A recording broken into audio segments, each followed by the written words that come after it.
10,000. Keep moving, don't look back! That is the The number children Rome are so supposedly tired. had. We have to reach the border by Around nightfall. 10,000 men, tired, outnumbered, and fighting in a province that was burning. 230,000. That is the number their enemies supposedly gathered. An ocean of warriors driven by rage, grief, and the belief that the empire's rule in Britain was finally about to end. If you only read those numbers, Watling Street sounds like propaganda, a myth invented to make Rome look invincible. But something close to this did happen, and the reason is not magic. It's geometry. Battles are not decided by numbers alone.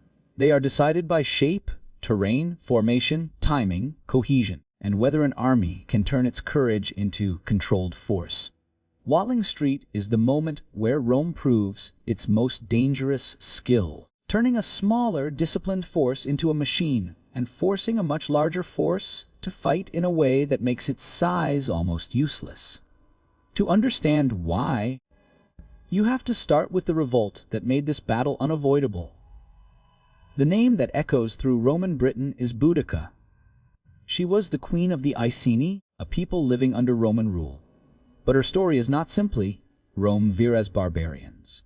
It is humiliation, politics, betrayal, the kind of rage that spreads when a population decides the empire's rules are no longer survivable.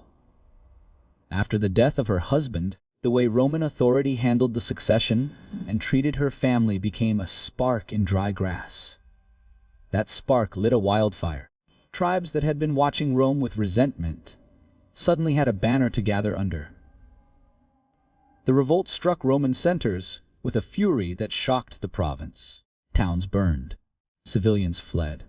Roman authority, which often survives through routine and fear, was shaken.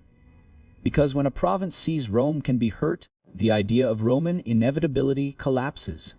That is always the most dangerous moment for an empire, the moment people stop believing it will win in the end. For Rome, the revolt was not only a moral crisis, it was an operational crisis. A province that's meant to feed the imperial system through taxes, trade, and recruits was turning into chaos. Roman settlements were destroyed. Roads became unsafe. Panic began to spread. Panic can destroy a province faster than enemy swords because it makes people abandon the routines that keep the system alive. The Roman commander forced to deal with this was Suetônio Paulino. He was not a romantic hero. He was an imperial soldier operating inside a harsh colonial reality. But he had one thing that mattered in a moment like this. He understood war as a problem of constraints. When you are massively outnumbered, you have only a few options. You can run and risk being hunted and destroyed. You can surrender and watch the empire's authority collapse. Or you can fight, only on ground that makes your weakness survivable. Suetonius chose the third option.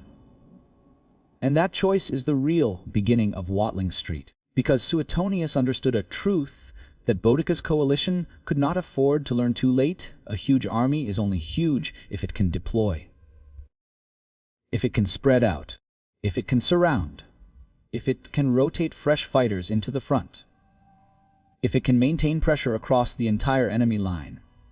If it cannot do those things, then its numbers become spectators.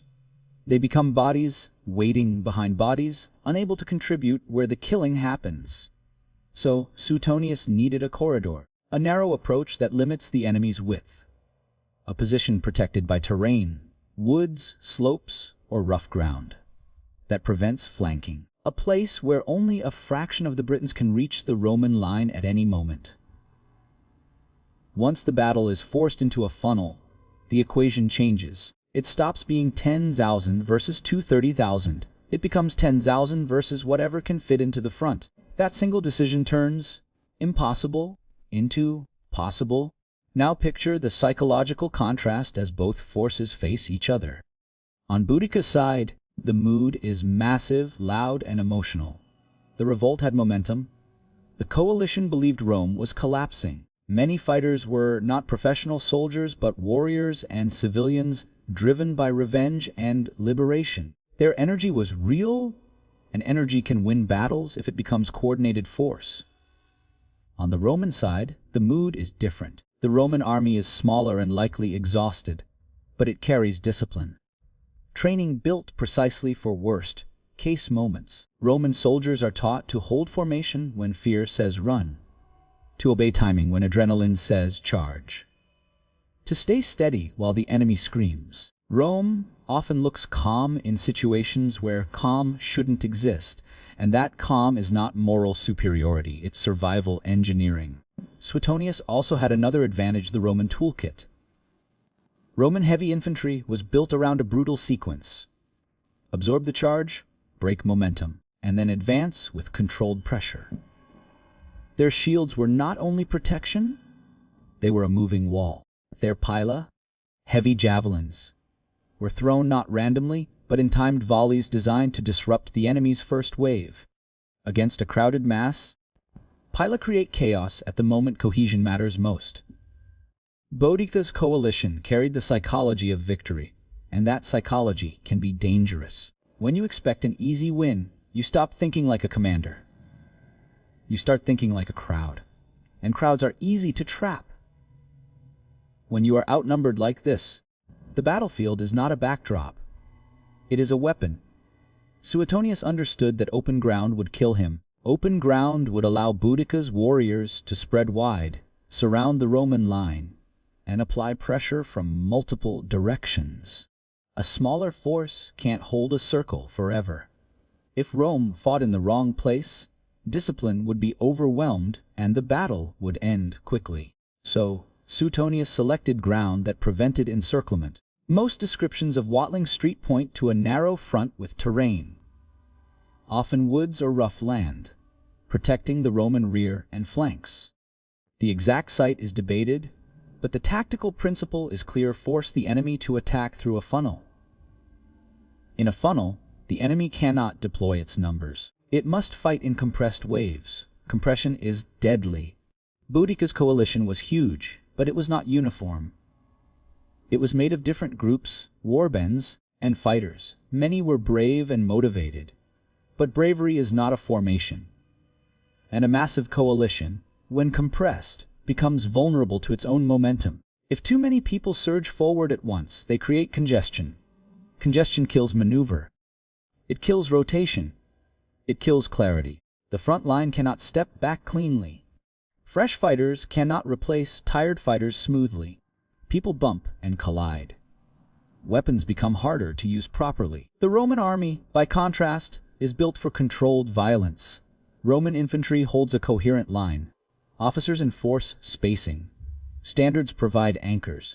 Commands are repeated. Timing matters. This is what makes Roman formations more than a line. They are a system. Now, picture the opening attack. Boudica's warriors surge forward, expecting to smash the smaller Roman force. Noise rises. The psychological weight of numbers is intended to break the Romans before contact. But Rome's soldiers are trained not to treat noise as meaning. They brace. They lock shields. They wait for the moment that turns the enemy's charge into a disadvantage. That moment is the pila volley. Rome's pila are heavy javelins designed to disrupt. They strike shields, bend, and make shields awkward and heavy. The point isn't only to wound, it's to interrupt rhythm. A charge depends on cohesion. It depends on the front wave hitting with speed and confidence.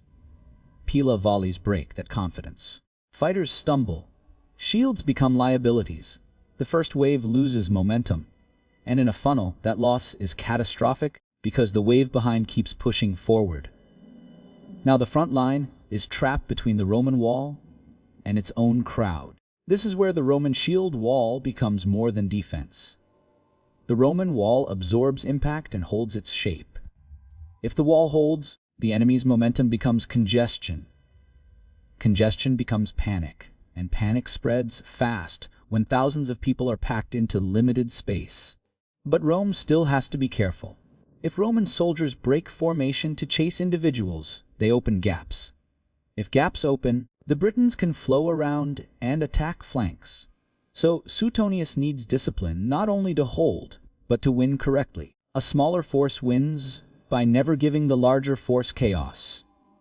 Once the Britons are compressed and disordered, Rome shifts to controlled pressure. The Roman line begins to advance in measured steps. Many accounts describe this as wedge-like or blade-like. But the key is the same, concentrated forward drive while maintaining cohesion. The Romans push as a unit. They use shields to press, swords to exploit openings, and tight formation to prevent being surrounded. The enemy, jammed in a funnel, cannot step back cleanly. It cannot drift sideways easily. It cannot reform. It cannot rotate fresh men through the front. Its strength turns into a traffic jam. And traffic jams are where large armies die. Now the battle approaches its tipping point. The Britons need a breakthrough, but the Roman line refuses to break. The longer they fail, the more fatigue rises. The crowd compresses further. The rear pushes forward blindly. The front struggles for space. The sense of control collapses. At this stage, one retreat can become contagious. A small group pulls back and others interpret it as total collapse. In a packed mass, fear spreads faster than instructions. And when fear spreads, a coalition stops being an army and becomes a crowd. The next phase is the most lethal, the rout. The moment a battle becomes a rout, the rules change.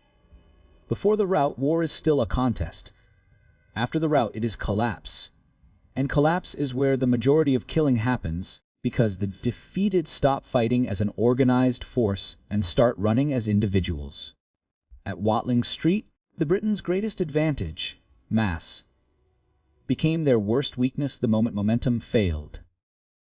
The first wave had surged expecting to break Rome. Instead, it was disrupted by pella volleys and met a wall that didn't move. When the wall doesn't move, the attackers behind keep pushing. The front line becomes trapped between Roman shields and its own crowd. This is the bottleneck effect. Fighters are packed too tightly to maneuver. They cannot swing properly. They cannot step. They cannot retreat cleanly. Rotation becomes impossible. Noise becomes overwhelming. Command disappears. Then Rome advances. A disciplined advance into a congested mass is like a blade cutting into a crowd that cannot step aside. The enemy cannot spread out. It cannot use numbers to surround. It cannot reform. The Roman push increases pressure, and the Britons begin to lose the one thing they need to survive: space. This is where psychological break happens. Soldiers run not because they are cowards, but because the situation becomes uncontrollable. They see groups pulling back. They feel exposure. They fear being trapped. Fear spreads faster than courage, especially in dense crowds. Now the funnel becomes deadly in a second way. It constrains retreat. The same corridor that forced the Britons to attack in a compressed mass now forces them to retreat in a compressed mass. When retreat begins, bodies collide. People trip. Others run over them. Shields and weapons become obstacles. Once shields are dropped, protection disappears, and the pursuit becomes more lethal. Ancient accounts also suggest another tragic detail: wagons and baggage behind the Britons. Coalitions often brought families and supplies to witness what they believed would be a final victory. That rear clutter becomes a wall when retreat begins. If escape routes are blocked by wagons, retreat turns into trapping. When thousands are trapped in narrow space, casualties become enormous. This is the mechanical logic behind the battle's horrific reputation. The massacre is not simply the fight, it is the collapse. Suetonius still had to manage victory. Over-pursuit could break Roman cohesion and expose the victors. Great commanders maintained discipline even in success. Rome's pursuit, however aggressive, needed enough order to keep the army functional afterward. Suetonius wasn't fighting only for glory, he was fighting for control of Britain. If he won the field but exhausted his men into chaos, the province might still be lost. So Rome wins, and the revolt's main force is shattered. Survivors scatter. The coalition loses its ability to gather again at the same scale. And now Rome can do what it always does after decisive battle: enforce the result through presence, garrisons, and political restructuring. After Watling Street, The smoke over Britain did not instantly vanish, but something fundamental changed. Before the battle, Roman rule looked fragile. Towns had burned, roads were unsafe, Roman authority had been shaken. The revolt felt like a wave that could keep growing, because every victory attracts new fighters and every act of Roman weakness invites more defiance. After the battle, the wave was broken, not because grievances disappeared, but because momentum died. Watling Street did not erase resentment. It destroyed the coalition's capacity to concentrate force at scale. And in imperial politics, that is often enough. A revolt can survive as scattered resistance, but it cannot rewrite the province if it cannot mass an army again. Rome's aftermath had two layers. Immediately, the Roman army regained mobility. Mobility matters because it allows enforcement. Rome governs through visible reality, troops on roads, garrisons in towns, officials returning. Once the Roman army can move without fearing annihilation, administration returns behind it like a shadow. Long-term, Rome often responds harshly after revolts. Empires punish partly for revenge, but mostly for deterrence. Rome needed to ensure that another coalition of this size could not form again soon. That meant garrisons, reprisals, tighter oversight, and restructuring local power relationships. Even when methods varied, the message was consistent: rebellion will be expensive. As for Boudica, Roman narratives typically describe her death soon after defeat, often framed as suicide or illness. Whether every detail is perfectly certain is less important than what it represents. The revolt's symbol disappears. And with the symbol gone, unity becomes harder. Rebellions often need a focal point. When the focal point is gone and the army is shattered, resistance becomes scattered and easier to manage. Now return to the headline question: how did 10,000 defeat 230,000? Because of one chain of decisions rooted in terrain and discipline. Suetonius chose the battlefield. That choice turned the Britons' numbers into congestion. Numbers matter only if they can deploy. If an army cannot deploy, it cannot surround, cannot rotate fresh fighters, cannot maintain pressure across the enemy line. In a funnel, the mass becomes a traffic jam, and traffic jams are where armies collapse. Then Rome applied its sequence. Pila volleys disrupted the charge at the moment it needed speed and cohesion. The shield wall absorbed impact without dissolving. The measured advance turned defense into a blade. And once the Britons broke, the bottleneck made retreat catastrophic, especially if wagons and baggage blocked escape. Watling Street teaches the lesson that appears again and again in military history. The battlefield is a weapon. Discipline beats numbers when numbers are denied space. This does not mean the Britons were weak. It means their coalition was forced to fight in a way that made its greatest strength useless. Boudica had the crowd. Rome had the corridor. Boudica had fury. Rome had formation. Boudica had numbers. Rome had geometry. And at Watling Street, geometry decided the fate of Roman Britain.